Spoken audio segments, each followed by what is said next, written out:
as people are signing in, I'll just start welcoming you all. So for today's event, very excited, but we will get to hear from our lovely speaker, Dr. Zack Marshall, about how they engage with community-based research, specifically focusing on queerness, disability, transness, and the intersection of those identities. There will also be a Q&A portion in the second half, so please reserve your questions for that time. You can put them in the Q&A feature throughout the event, and I will talk more about that in a second. First, though, I want to do a quick land acknowledgement. So while we are meeting here on a virtual platform, we do need to take a moment to recognize the importance of the land on which we are located. We acknowledge the territories to reaffirm our commitment and responsibility in building positive relationships between nations and in developing a deep understanding of Indigenous people and their cultures. From coast to coast to coast, we acknowledge the ancestral and unceded territory of the Inuit, First Nation, and Métis people. I am coming to you from the city of Calgary, and so the following land acknowledgement will be specific to that area. I would like to take the opportunity to acknowledge the traditional territories of the people of the Treaty 7 region in southern Alberta, which includes the Blackfoot Confederacy, comprising of the Siksika, Piikani, and Kainai First Nations, as well as the Tsuut'ina First Nation and the Stoney Nakoda, including the Chiniki, Bearspaw, and Goodstoney First Nation. The city of Calgary is also home to the Métis Nation of Alberta Region 3. And for all of our audience, we also invite you to learn more about the territory on which you reside, and you can do so by going to the website on the screen here, native-land.ca. As for who I am, hi, my name is Jay. I use they, them, or ze/zero pronouns. I will be the moderator for today's event. I'm a second-year PhD student in the Soci department at the University of Calgary, and I'm also a member of the CSA Student Concerns Subcommittee. Just as a quick note of housekeeping, for today's webinar, the Zoom-generated closed captioning is available as a live transcript. We also ask, again, that you save your questions for the second half of the discussion. You can, at any point in time, enter your questions through the Q&A feature. Please note that when you do that, your name and the question will be visible to all attendees. This also means that if someone has asked a question already that you would really like answered, you can upvote that to the top of the list so we see that. All of these features you can find by scrolling your cursor towards the bottom of the screen at the toolbar. I would just like to emphasize, please put your questions in the Q&A feature rather than just the general comments. That way we don't miss anything. Now, on to our lovely speaker. Dr. Zack Marshall uses he, him pronouns, is an associate professor at in the Department of Community Health Sciences at the University of Calgary. And he has interdisciplinary training in psychology, social work, and community health. Building on a history of work with queer and trans communities related to mental health, harm reduction, and sexual health, Zack is passionate about how we can leverage research for transformative social change. His current projects focus on research production, knowledge synthesis, and the ethics of research with individuals and communities who really experience marginalization and other forms of oppression. Zack is also committed to collaborative mentorship models and in creating spaces that center groups who have been historically underrepresented and undervalued in academia. With that being said, I will let Zack take it away.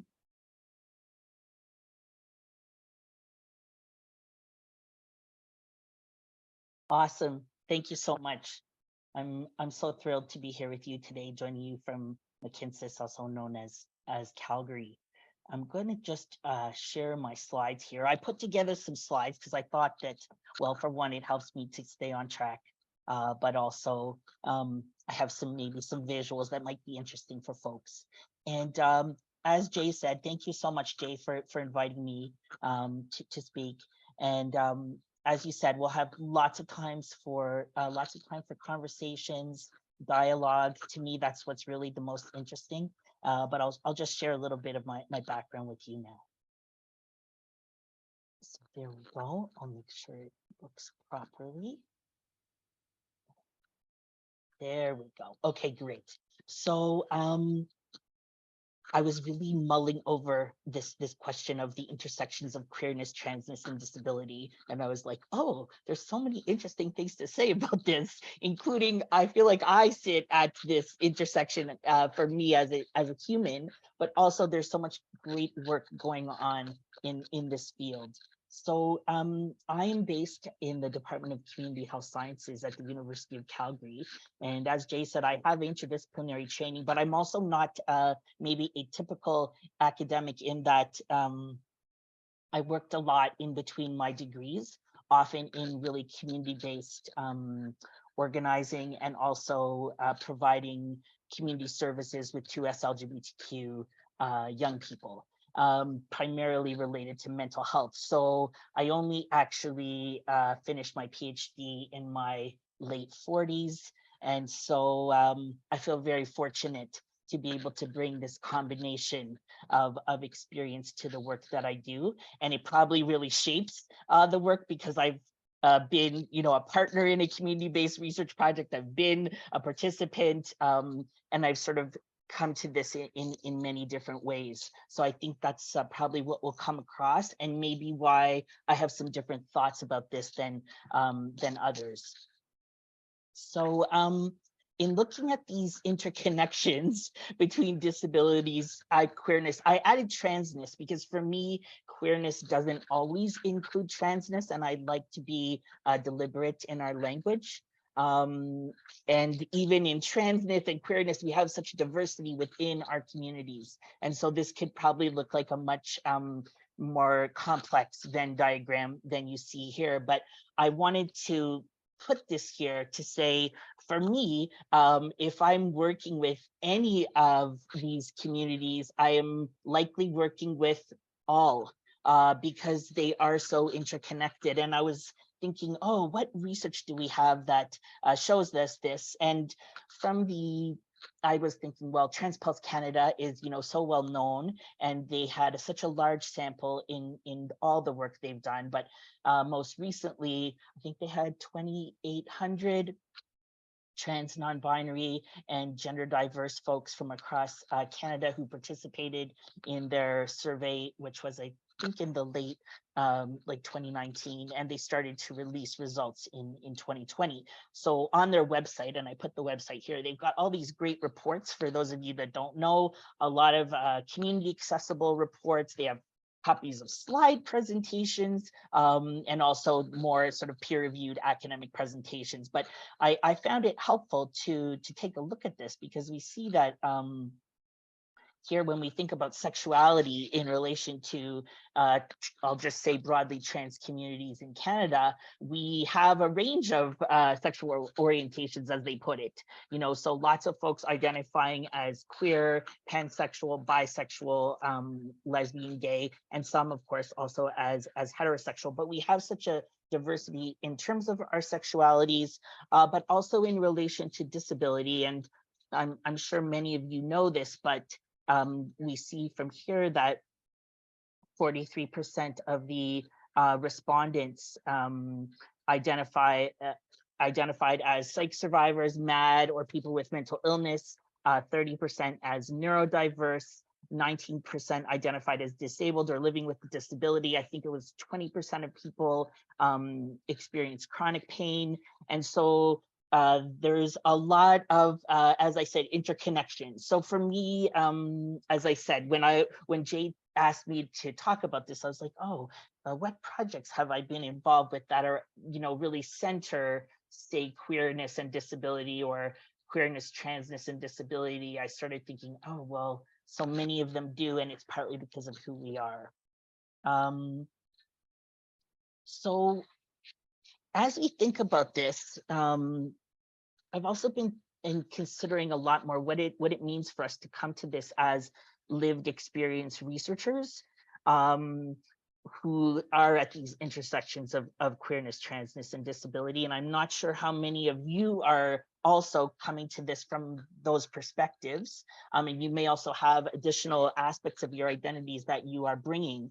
But I think for me, it's become more important over time to start to talk about this more in terms of what are we bringing, and also what are we exploring through our work, and what do we see as priorities, including our priorities and priorities of the communities that we work with. And part of that, especially in my role now, in academia as a professor, is to also destigmatize some of this, but also beyond just destigmatizing is to identify the strengths of what it is for us to be in these type of roles. And often I say, what we study is also might not be what someone who doesn't bring that lived experience might be interested in. So during my PhD, I studied basically how others study trans and non-binary people. So what approaches have researchers taken over the years to studying us? And so in a way, sometimes we call it, talking back, sometimes we call it studying up, but it's turning the lens to look at the people who are so often labeling us or interpreting us in certain ways. And so for me, part of this is about the accountability that we can call for in our positions. But also over time, I've started to think more about um, work with other researchers on teams, community members, obviously, and students who really want to do this work where they can consciously and deliberately bring lived and living experience to our roles, and really see that as being of value.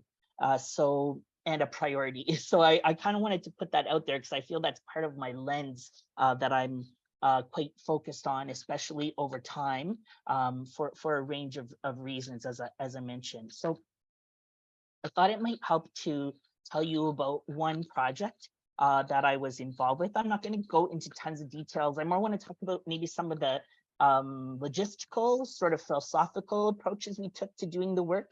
And then a few things I feel I'm kind of like learning or where I'm coming to now and how my focus has shifted over time. And then I have a few resources to share with you specifically related to trans research ethics, which is one of my passions and something I feel really strongly about, especially coming from community voice. So one project I was involved in a few years ago was the Reach Trans Priorities Project. This is part of largely national HIV and sexual health funded work, but we really wanted to, well, originally, as you can see by the title, we really wanted to find out more how trans women and trans feminine identified folks in Canada felt about HIV research and where we should be going, sort of, and making sure that that process of identifying research priorities was community led. So we wanted to engage in this research priority setting process with trans women affected by HIV, connect trans women and communities and leaders in urban centers across Canada, because often we're disconnected. We don't know what each other's doing. We don't necessarily or haven't had the opportunities to come together. And then, as I said, we wanted to identify these key research priorities. I chuckle a little bit because we didn't really get to that part. And so, but that was also part of our lessons. And so this was really amazing project of people made up entirely of trans folks who are researchers and leaders in the community and who had experience in the field of HIV. And one thing I have thought about over time is we had, I would say, a fairly high level of trust within this group because many of us had worked together in different projects, community-based initiatives, including things like the Trans Shelter Access Project at the 519 and other initiatives through the Gay Men's Sexual Health organizing in Toronto. So it was mostly folks from Toronto and Montreal, but as I said, we'd known each other for a long time across multiple different projects. And so yes, I think that those relationships made a huge difference to the way that we approached this and also in the ways that we were able to maintain a focus on our values and what we prioritized in terms of ways of working together. So we were fortunate to reach 78 trans women living with and or affected by HIV through focus groups and interviews through this work. And we focused on 5 urban centers because we really wanted to reach trans women and trans feminine folks who might not have been reached through other projects to date. And so that also influenced how we went about it. This was before the pandemic. And so we did everything in person.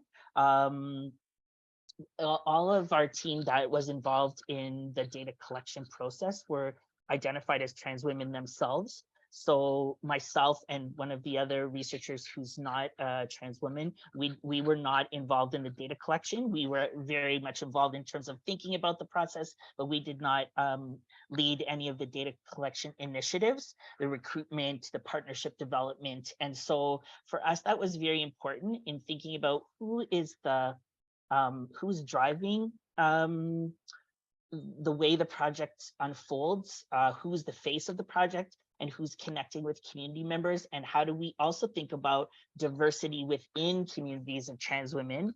For us, we really wanted to speak with folks, as I said, who had experienced additional marginalization, and we were really wanting to work with people who had experience with sex work, people who use drugs, people who'd experienced poverty, and just who had, as I said, who were multiply marginalized, including like racialized and indigenous trans women. So that impacted as well who we hired, and who was involved in the local centers, because our team, as I mentioned, was primarily based in Toronto and Montreal, but then we partnered with agencies in the 5 cities. And then we also hired trans women who were based there and who could help us in terms of giving advice about the best strategies or where to meet or what we should do. And so the team, as I said, went there in person to meet and do data collection. And we wanted it to be as focused on local communities as possible. So I feel we were very successful in that. And there's a paper that has come out about this project, which I'm happy to share with you, that was published in Social Science and Medicine and led by Avery Everhart, who's about to join UBC, if I could give a little plug. And so that paper though, and what came out of it from the people that we spoke with was that they weren't actually that interested in talking about research priorities. People more wanted to talk about services and what was wrong and the gaps in communities and what needed to change. And so the title of our paper even reflects that. I think it says, "I'm not interested in research, I'm interested in services," because that's really where we went with it. And for me, in thinking about doing this work as well, we need to really listen to both our collaborators, our colleagues on our teams, but also to the people that we are connecting with as participants, and to follow their lead. And even when it came to doing the analysis on this project, we had an extremely collaborative data collection and analysis process that I think really made a difference.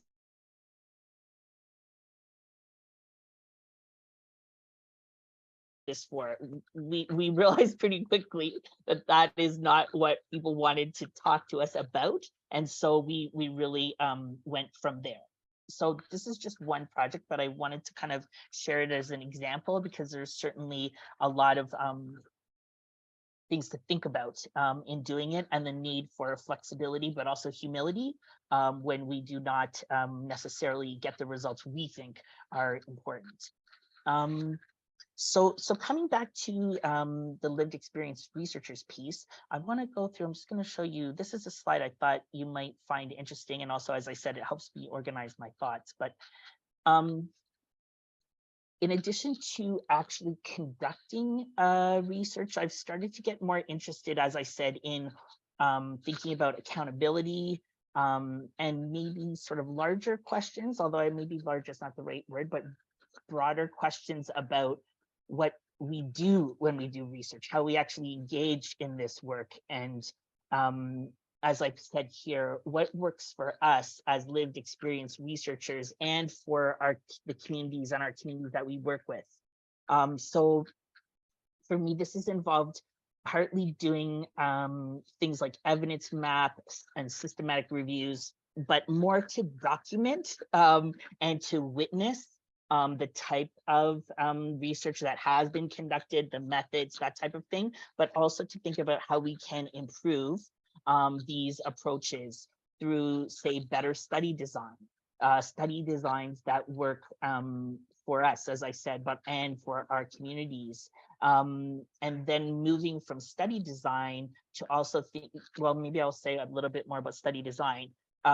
We've been trying to think, and this is also very much informed by Indigenous research methods and things like the First Nations OCAP principles of ownership, control, access, and possession. Inspired by that amazing work, I think that we have started to think more about, okay, what type of study designs will work and are not extractive, and that don't just, take information from queer and trans people with disabilities or any communities that we work with, but instead might be more collaborative. So we've been thinking instead about, instead of doing even interviews and focus groups where we take the data, analyze it, and then we have to destroy it after a period of time, like due to research ethics protocols.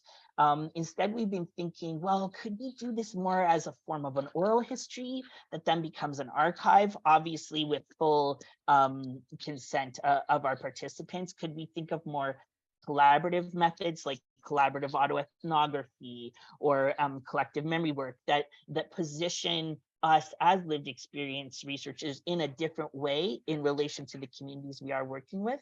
So that's one thing about study design that we're thinking, I believe, more and more and reflecting on that more.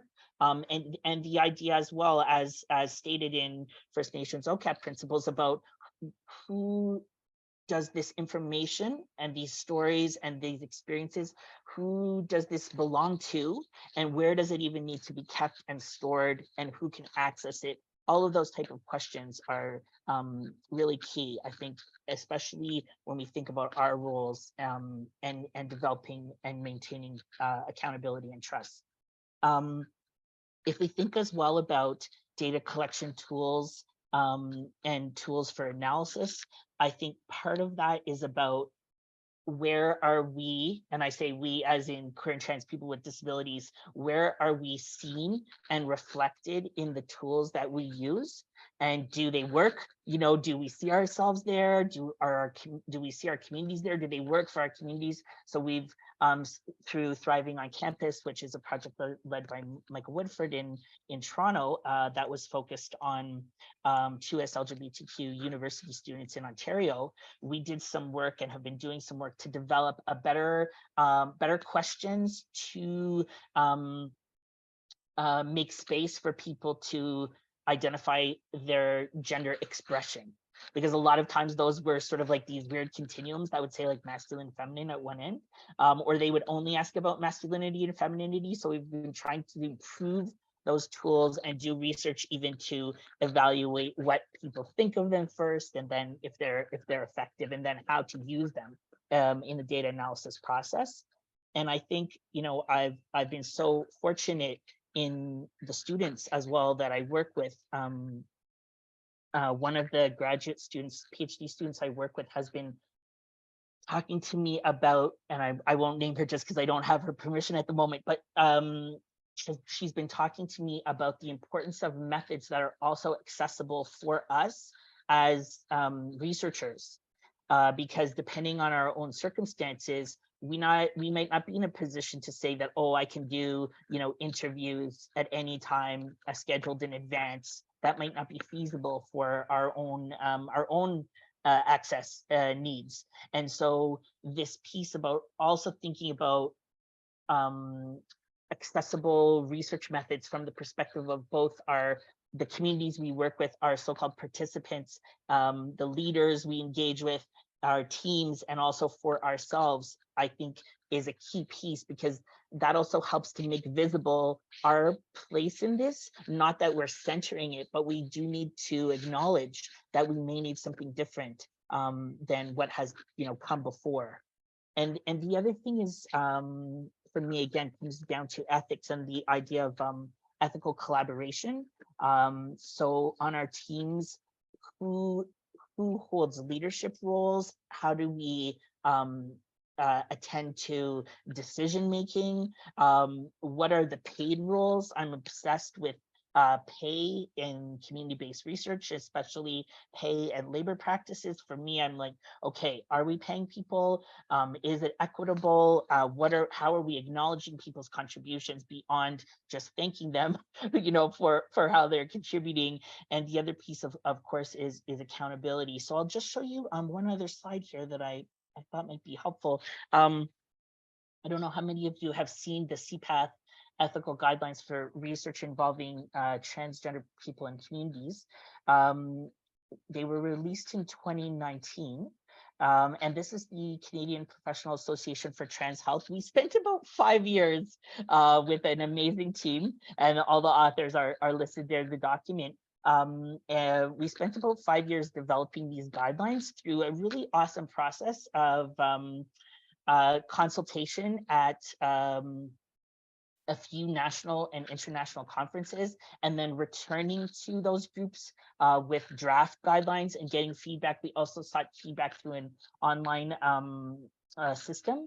And so I believe that, yes, the guidelines have definitely been informed by lived experience researchers, practitioners, and community members. And so you might find them interesting. Part of the audience for those guidelines is non-trans people, non-two-spirit people, non-trans people, non-gender diverse people who might be wanting to do this work and figuring out how to do it ethically. And the other is a paper that was published in December in the Bulletin for Applied Transgender Studies. If you haven't seen it, please take a look at this awesome new journal. And I've felt so fortunate to have this paper on trans research ethics published there, as I said, just in December. And coming up next week, if you're interested in trans data ethics, there's a panel going to be just one person. There's some great people on the panel, and that will be happening next Friday. And I believe Jay shared that as well. So I am conscious of the time and really wanting to hear, have a dialogue and hear from you. So I will, Jay, stop there and turn it back to you so that we can have a bit more of a conversation.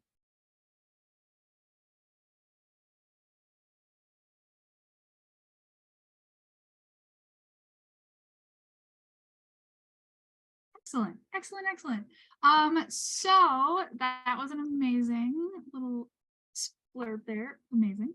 And yes, the panel that you mentioned, we have shared to the CSA Student Concern Subcommittee Twitter, which will have the handle up at the end of this as well, or you can search us out. But that has been retweeted there as well for the registration link. At this time, we don't currently have any questions in the Q&A yet. So while I give people a chance to think of what they'd like to ask, I have a couple questions here. You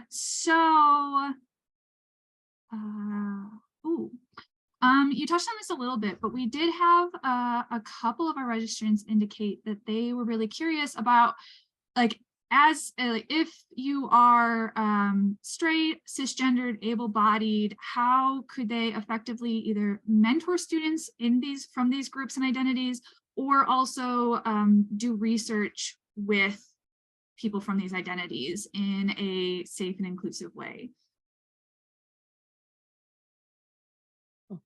I see you picked the easiest question first.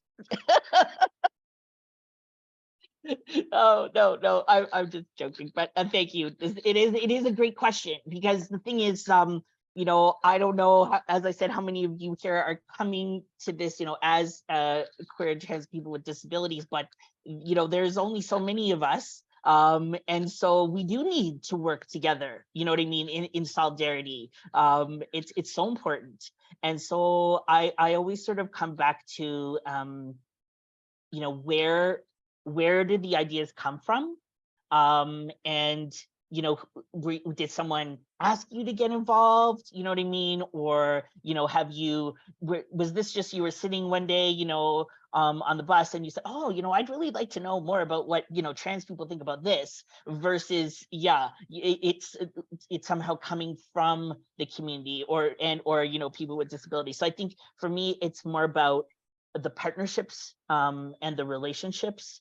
And then I think people will invite you. I mean, in Trans Parties Project, we actually invited an awesome researcher who's now based in Israel, Hagit Sana Glazer, and she's not a trans person or queer, but she is an amazing qualitative data analyst in addition to everything else she does. And so she was really able to guide us through that process in such a collaborative way that I think it made a huge difference. Thank you. And listen, for a hard question, you're already starting off strong. There's so much more to say about that, but I'm like, I hope that was good enough. I think it's more just about how the humility we bring to it too, and being honest about who we are, because I've had people sometimes come interview for projects or want to work with me or want to collaborate, but they're not very open about their own experience. So I'm like, is that person, are they trans? I was like, are they, or how are they connected to this? And obviously, you can't ask those type of things in, say, an interview with someone, like a job interview. But I think if we don't say, more about who we are, then it can be hard to trust. If when I say yes, I'm a trans researcher, that's why this is important to me, or I've done a lot of work in relation to sexual health, and I think this is essential that we do this work. So yeah, I think being open, and I know there's a lot of conversations about how open do we have to be, but I think if someone sits and tells you, you know what I mean, sometimes I start, because I think, well, especially with my power and privilege that I have in my role, I will start by saying, well, this is me, this is the experience I bring, I'm neurodiverse, this is what, and also this is what you might like about this, and this is what might be a little bit harder to work with, you know what I mean? So I try to be very open, but not in a way that is like a burden to other people, but just in a way to hopefully yes, build that relationship and collaboration. Well, thank you very much. So I've got two questions here. The first one is, we've got some participants asking if you could link some of your research on how researchers study queer folks, and basically just finding it really interesting what you're researching. And I can pop in with this one if, Zach, you're okay sharing some of those with me. I can get that set up to either be linked in the webpage where you registered for this, or we can link all of that and share that out afterwards, if you were okay with that, Zach. Oh, for sure. Yes, absolutely. I'd be happy to. Yeah, amazing. So now, okay, we've got the next question from participants. Hi, Jay and Zach. Thank you for your time. You're welcome. I work as a community access coordinator and work with clients with disabilities, finding leisure activities for them to participate in. I have to initiate assessment interviews and would like to incorporate LGBTQ2S+ language and considerations when it comes to knowing them and providing a plan that is appropriate for them. Are there any broad guidelines you would suggest for getting started there? Thank you again. Oh, Mark, I don't envy you. It's not easy, right? To getting to that piece, right? And I think part of it too is that the language in our communities continues to change and Mhm. adapt and, expand. And sometimes people sort of mock us for that, I know. But I try to say, well, we're actually trying to be really inclusive. And so there are some really great resources, and maybe some others have as well resources they would like to share. But so I guess two things I would say. In the Believe it or not, and sometimes I fall back on this, but believe it or not, the federal government, through their 2S LGBTQ National Action Plan, they actually have a fair amount of information on their website there that does have sort of like a glossary of terms that you can use, that I find quite helpful. Um, the other thing is just, I would say, for the folks you're working with, as community access coordinator, Mark, is it possible that you could bring together like a group of people that who are, we'll just use the word clients as you did there, who are clients, who could tell you what words they would like you to use? Because sometimes I find, we need to be really like context specific. I had the privilege of working at Griffin Center in North Toronto for a number of years with folks labeled with intellectual disabilities.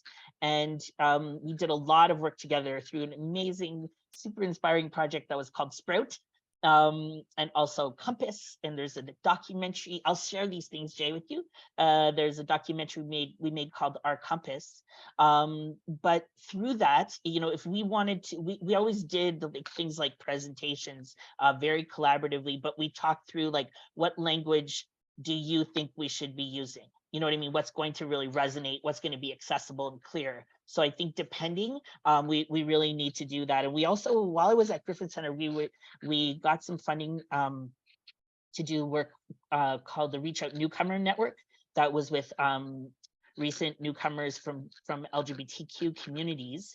And we translated our materials into 10 languages. And that was a super interesting process because, and I'm so glad that I got advice, because we used, formal translators to translate everything. But then we knew that we have to also go to some of our community members to make sure the translation is correct.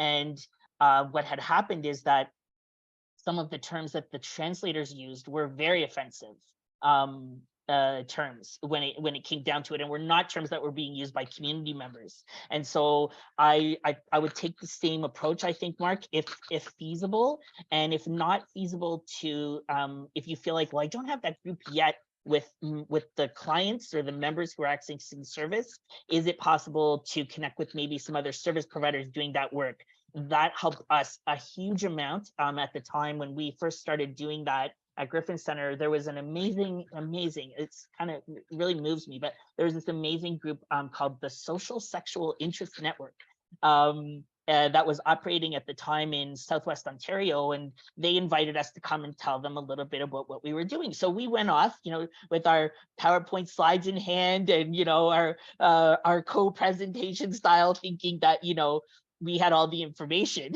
And so it was kind of amazing and very humbling to meet this group of people who'd been working around sexualities, mostly in sexual health in the developmental sector, for like 20 years, and ended up being huge allies to us and helping us to figure out how to do this work. So I think it ends up being so important that we are able to find people who can who can be our ally slash community when going gets tough, which it obviously does, in our current climate. Thank you. So actually, I have another question to follow up with that I think transitions really well. So one participant asked, how do you address the labels of disability alongside the critical disability studies perspectives on disabling characteristics or impairments? For example, person with an intellectual disability, I noticed you said labeling as having an intellectual disability. Is this most appropriate, or like, how do you navigate kind of those unclear, no one specific way to talk about it? Oof. Yes, this is another hard question. I do think it's really, really important to um, try to keep sort of like up to date on the way current language is being used, because and I'll just give a different example first, which is that in the trans research ethics article I submitted, I included the word transsexual because it was relevant to something I was talking about in an example. Um, and I got this amazing, daunting feedback every time I got reviewer comments. It was like, oh my gosh, 30 pages later of trying to like work through the comments. But one person really kindly and gently said, Zach, if you put the word transsexual in your paper, some people will stop reading when they see it. It's that going to be that offensive to them. And so, I mean, this is partly a generational experience because of my age, and when I transitioned, what was kind of like normal, and me keeping up, you know what I mean, and keeping up to date and being involved in conversations about this. So I feel similarly when it comes to disability and critical disability perspectives. The reason I said labeled with intellectual disabilities in the context of the work at Griffin Center is that I don't think any of the young people we worked with identified as having intellectual disabilities, or even most folks also did not identify as disabled. So we came to an agreement around that with our participants that that would be the language we would use, because we were really trying to engage with the disability, and especially as they call it at the time, the developmental disability sector. And so there's always that weird tension between knowing who is your current audience and who are you really engaging with. So maybe if you're talking to service providers, you know that they use this type of language. If you're talking with like disabled people, and depending on the type of disability, then it's always just kind of like ask and talk it through. And I think there's nothing wrong with asking those questions, and on a research project with being able to come up with making those decisions together. Because I've been so grateful in my work with people with lived experience in the HIV sector. We've had amazing conversations. A lot of researchers will call people peer researchers, right? But peer researchers almost entirely hate this terminology and are like, do not call me that. So, we have to be like, but we have to be able to put the right language in our publication so people can find it. You know what I mean? It's like, okay, well, even like using the word participants, I was so grateful to some of our Indigenous leaders on our team for saying, Zach, like, stop using that language. Like, people are bringing expertise.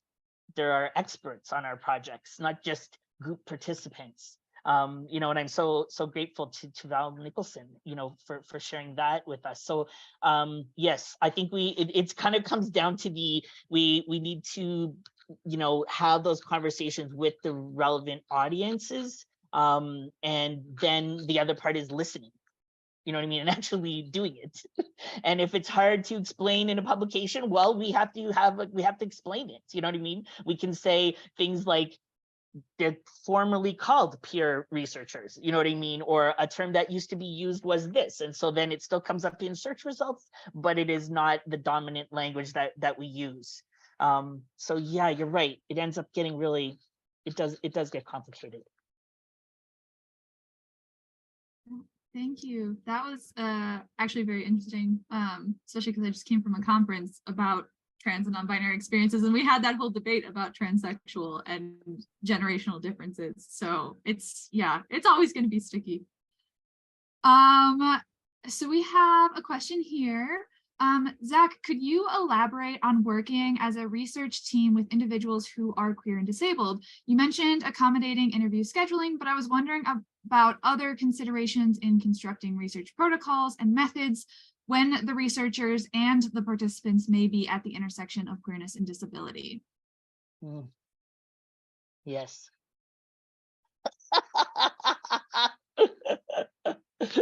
Okay, I think part of it is just knowing people are disabled, or that we identify as disabled people, doesn't necessarily help us that much. You know what I mean? When it comes down to the nitty gritty of doing something, like we do need to talk about what our needs are, and how we work and the strengths that we bring, but also what we might find challenging. And actually, Jay brought up to me in a conversation recently. I was like, who was that? Oh, yes, it was Jay, about how, we will all bring certain strengths, and we will all find some things challenging. And wouldn't it be cool if they actually line up properly? You know what I mean? Like the things that I find super challenging, someone else is like, oh, that's my favorite thing to do. And I'm like, really? Because you can't quite imagine it's your favorite thing to do. So in thinking about this aspect around design, I think perhaps the first thing is that we make space to talk about what is not necessarily something that works for us. Because it's sort of like, I think often we're trained in these ways that, well, this is how you do focus groups, and this is how you do interviews, and this is how this should happen. And we're sort of given these like recipe books that someone else developed, you know what I mean? And um, likely from a very, colonial, imperialist model. And so, and often essentialist, so I think part of it is just being able to say, okay, this is actually up for discussion, where maybe before we didn't think that it was. So yeah, I think having it be up for discussion, and also being able to talk about what we need, and also with, say, like our community advisory groups, about what the communities we work with and our experts, our participants might need. And so, I assume obviously that there is a community advisory group that you can call on to have these conversations with, as well as the other members of your team, because that's the way that I work. But I think that those things are definitely key. And I mean, it could be about online work, thinking about accessibility in online. It could be about in one project which we did which was not specifically focused on queerness, transness, or disabilities, but was a super community-based project with people who use drugs in Ottawa called Proud. We wanted to interview people about histories of harm reduction, and we realized that it can be quite difficult to like do this whole big history of your life in relation to something without some kind of visual representation. So we used this approach, which is called the life storyboard, that was developed by a researcher called Robbie Chase, who actually used it at first with counseling, and I think interviewing folks who were speaking English as a second language. So it was built to be more accessible in those ways. But we used it, and it's an interesting board. It's like a board, and it has these magnets, and it has all these, you can design these pieces to put on the board to help support the storytelling. And you can make the pieces, it's sort of like you can add to the pieces on the board to make sure that it accommodates who you're working with. But the cool thing about this approach was, okay, we'll just take one step back. We used it for peer research interviews. So we had one person is called the interviewer. So they kind of have like their questions they want to ask. Then there's someone called a storyboarder who sits with the board in front of them and all the pieces and markers. And at the top, there's this cool line that goes across. And then it's kind of like an ecogram-ish, like as sort of going from individual, family, community, to like broader systems on this big visual. I'll get you the paper, Jay. And so what we did is, as we asked people to, identify some pieces on this board that they would use to represent themselves, but then we talked about, okay, histories of harm reduction. Where did people first hear about harm reduction? Who did they learn about it from? What were some of their practices in kind of expanding our ideas too about harm reduction? And in doing this on the board, sort of live, the people who were we'll just say the participants, for lack of a better word at the moment, the participants loved that they could see it, you know what I mean, as the conversation progressed, but also that they could kind of point back to things and say, oh, actually, I remembered something else about this part. So I'm going to go back over here to this part on the board, or, okay, where are we now? And also, even as interviewers and storyboarders, to be able to remember, because there could be a lot of details when people are talking about like life histories, right? And so some of the feedback we got from participants is that they loved that they could see it as the conversation went, that they felt it was more, made the research process more transparent, but also like asked for pictures of it or would take pictures of it like at the end of the interview. So I guess where I'm going with this is that I think we need to be able to create spaces where we as like researchers, trainees, collaborators, community members can talk about, you know, what we need in terms of this research process, and what maybe we could dream, you know what I mean, of doing it differently, and then try to figure out how to do it. But I think the other thing that is uh, hasn't had a lot of attention are conversations about these more accessible research tools and approaches, and they haven't necessarily been evaluated for their kind of like accessibility with a range of communities and a range of different types of disabilities and experiences. So is that good, Jay? Okay. Yes, yes, yes. I hope that answers the person's question. So let's see.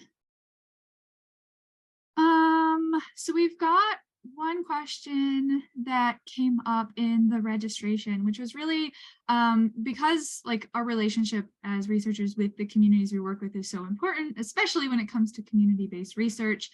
I was curious if you have anything that you wanted to share, talk about, like how do you approach or navigate maintaining those relationships after the project or the funding has wrapped up? I think some people get worried about developing these relationships and then just, well, we're done. I'm only laughing because I'm like, and maybe sometimes people want to be done with you or the project, you know what I mean? So but in seriousness though, I think we have to make room for multiple possibilities around this.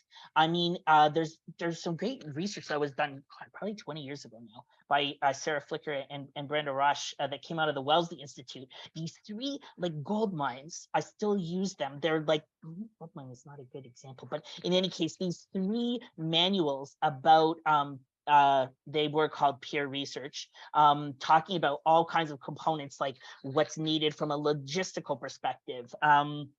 And so I guess where I'm going somewhere with this, the one of the things that came out of that research and a few other projects about sort of like the impact of community-based research on communities is the idea that we need to be more conscious about how we navigate relationships, especially the ending of projects, because people can really feel dropped, you know, or abandoned by researchers, and it can also have a huge impact in relation to our future work together. But I think we also need to keep in mind that somebody else might come along and want to then engage with communities. And if they're like, yeah, we know what happened the last time with this other person and we're not going down that route, forget it. You know, so for many communities that have experienced kind of like over research or over attention, I think we have to be very careful for a whole bunch of reasons, apart from just like our personal integrity. I think for me, what I have found to be very helpful is transparency. If you know your funding ends at a certain date with a community, then I think that just has to be super clear. And if you don't know if you're going to be able to get additional funds and you're paying people, like all of this has to be out there on the table, right? Because like it could also be people's livelihoods or how they're paying their rent or, you know, food. And so I've tried to be super transparent about budgets as well, because I find a lot of times researchers, like especially that hold the money, are not transparent about budgets. So I'm always like, bring the budget when you're preparing the proposal to a community and see what they feel is appropriate. I think it should be from the very beginning before it's submitted, to be honest with you. But even if you didn't have that, once you have funding, I think budget updates should be part of the regular community advisory meetings. like, where's the money? What's happening with it? Because 500,000 could seem like a lot, but if you have like a 4-year project, you're renting a space and you have a coordinator, that's going to be gone extremely quickly, right? But it sounds like a huge amount, and communities might be like, well, where's the 500,000? What did you do with it? I mean, just sitting around going to conferences, and like going on trips. Like, what did you actually do? And so I think that transparency can also be very, very helpful around the relationship piece, and just being honest, including being honest when we don't know. We were so fortunate last summer. We did focus groups with I'll say peer research associates or community researchers instead of peer researchers. So with community researchers living with HIV about how their work lives were impacted by the pandemic. And it's just incredible what people shared with us. We had, I think, 24 participants and we did 6 groups. But one of the things was around communication. At the time of the pandemic, on the one hand, you would say, well, it's understandable that research was put on hold and, we just had to stop things because, well, for one, we were told we had to.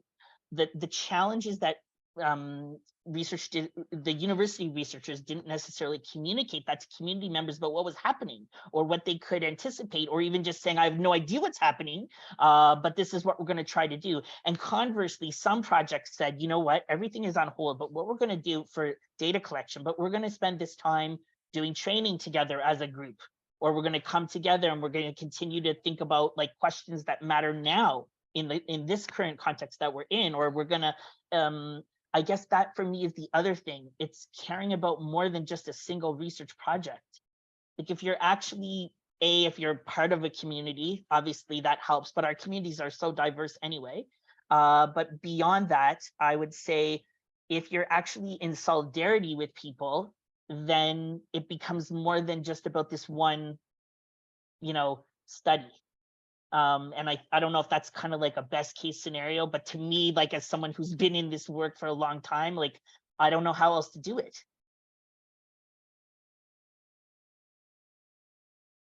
Amazing answer. I think definitely a lot of that mindset of going into it of like why you're doing it seems to be an undercurrent theme with a lot of these answers.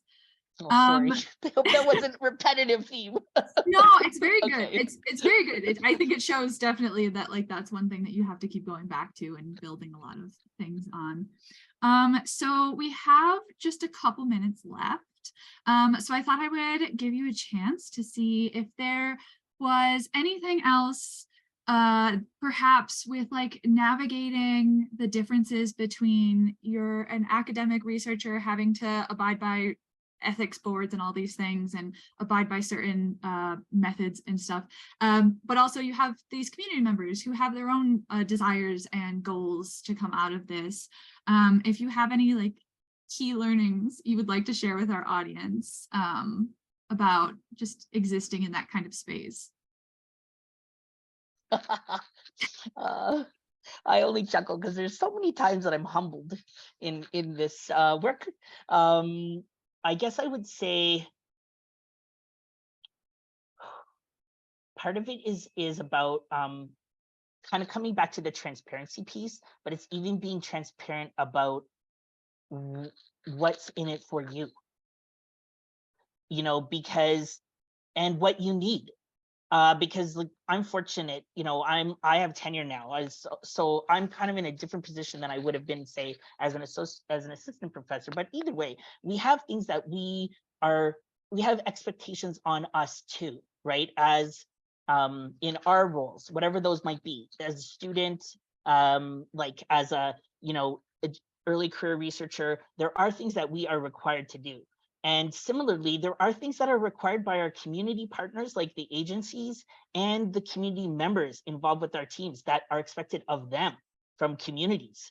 People will hold them accountable too and say, where are the results? And why did you do that? So we can also we can cause problems, tensions in communities that we don't even know about, right? And so I think for me, having that be part of the conversation is key. because, you know, I've had someone earlier on when I was a community partner, actually, on community-based research projects before I went back to school to do my PhD. I've had researchers from the university tell me, Zach, we're going to need to definitely have a publication out of this in a journal. So what, you know, what are we gonna, what do you want to focus on? Because at least knowing that there's a certain deliverable, but you could still have it be a collaborative process, right? Maybe someone's like, oh, I've actually always wanted to be on a paper like that, which was my case and is part of how I got back into going to grad school. You know, so I think when we're open, and this is relates back to the piece about accessible methods too, when we're open about what we need, and also when we create spaces where we can be open about what we need. And I know that's not necessarily the case, but to me, that's kind of like the ideal is that we do that. Yes.